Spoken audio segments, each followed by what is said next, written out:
Welcome to the Real News Network, coming to you again from New York City. We're at the United Nations, and we're now joined by Ahmed Fawzi. He's the Director of News and Media Division for the Department of Public Information at the United Nations. Thanks for joining us. Thank you very much for inviting me. Today we're more talking to you of a man who was born in Cairo, who went to school at the same university President Obama spoke at earlier. And as an Egyptian, talk to us about how you reacted to the speech and how you think Arab, Muslim opinion will react to the speech. I think you're going to get an initial overwhelmingly positive reaction. And then people are going to sit back and think about it and wait for a few days, maybe a few weeks, maybe a few months, and see what the practical realities on the ground will be, how reality will be affected by these wonderful words. Because I must say, he reached out and touched the minds and hearts of Egyptians, of Arabs, of Muslims everywhere.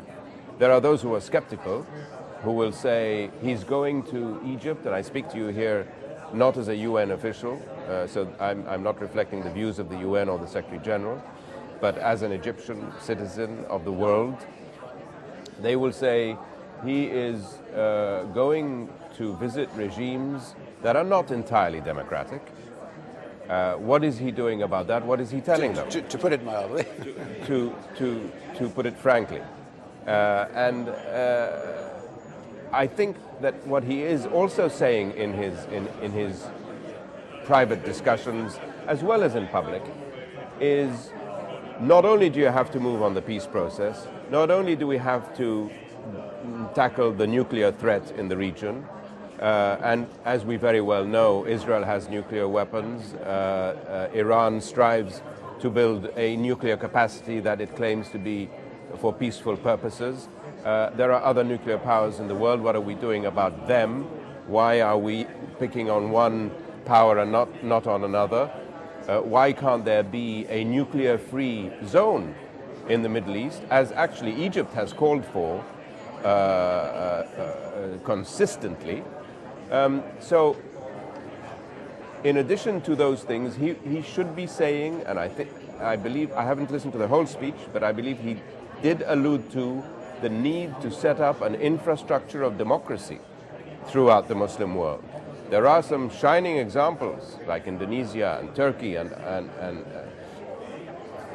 this infrastructure of democracy means respect for the rule of law, gender equality, equal opportunities for women in employment, in education.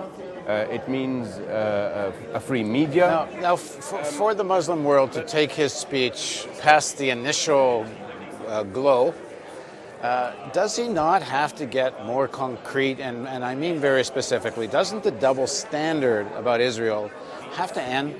Will people believe anything as long as you mentioned, Iran is being threatened with attack from Israel for a program that the IAEA certainly can't say is weaponized, and they can't say it's not, but they surely can't say it is. Yet Israel has nuclear weapons, and the United States doesn't even want to acknowledge that they have them. The issue of the rule of law, there's many resolutions that have been passed in the United Nations that Israel has not lived up to. It's not all going to happen in one speech, and a lot happens behind the scenes. But how convincing is it to public opinion in the Muslim world if he doesn't take more? I mean, so far all he said is that no more settlement activity, which is a big step, I guess, compared to where the previous administration was. But doesn't he have to go further than that? And if so, what does he have to do in the next 3-6 months if this speech is going to be more than rhetoric that makes you feel good? Look, I understand what you're saying, and I'll say two things to that. One is, let's not discount the speech altogether. It was a good speech, well crafted, words well chosen. He spoke to an important audience, and he said the right things. He is reaching out. He's been in office 5 or 6 months. Peace in the Middle East has eluded us for 60 years, 6 decades. Let's see what he can do. And it'll take at least a year for the words that he used today to become concrete action. He has appointed an excellent envoy, George Mitchell. Give him a chance to do his work in the region. He's talking to Israelis and Palestinians. Israelis have to implement international law. They have to stop building the settlements in occupied territories. They have to open up Gaza. The Palestinians have to get their house in order. Hamas and Fatah have to reunite in order to become a viable negotiating partner. And the Americans can help with all this. They are, after all, the most influential broker in this conflict in particular. They have the strongest influence over Israel. They have the power and the resources to provide the incentives to the Palestinians to cooperate on the peace treaty, as if they need any incentives. They need to live in peace and dignity like anyone else, and he has supported the two-state solution. Palestine and Israel living side by side in peace and security, but we have to see some concrete steps towards that goal. So look ahead 6 months, a year, in terms of the American position and policy. What are some litmus testish things that he needs to do so that a year from now we'll say that wasn't just a pretty speech? There's so much that has to be done. It's a long list, but I would start with getting a commitment out of Israel to stop expansion of the settlements and to stop building settlements in the occupied territories, and to see that implemented willingly, because the Israelis want to live in peace as well, as they want those rockets to stop raining onto northern Israel. The checkpoints in Gaza have to be reopened. All the crossing points have to be reopened. There are 2 open at the moment. They have to reopen all the points for goods as well as human beings. The place is strangled. It's been strangled. It's been under siege for too long. And Netanyahu has spoken of economic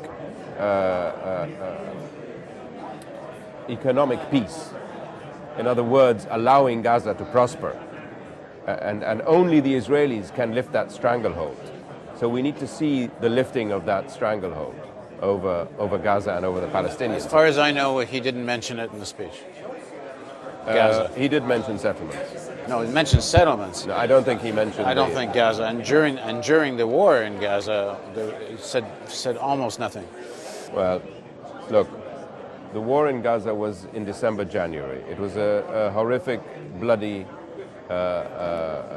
series of events.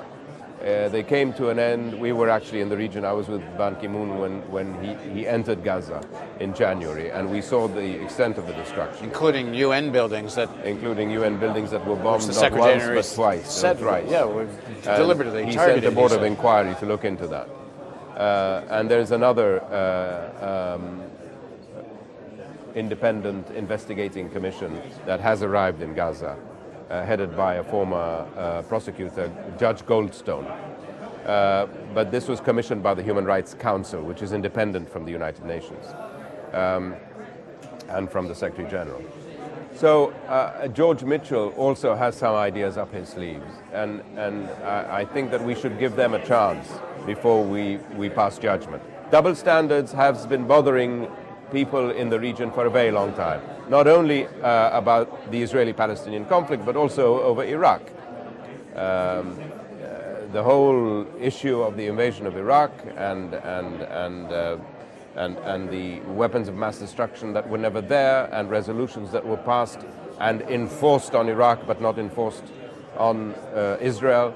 That whole double standards, you're quite right, does bother a lot of people. And maybe the most important double standard, the fact that the war was, according to Kofi Annan, illegal. But there's never been repercussions about that. The fact that that war was an illegal war, perhaps 1 million people died, and then after the fact gets quasi-legalized. What kind of precedent does that establish? Well, look, Kofi Annan said what he had to say about it then.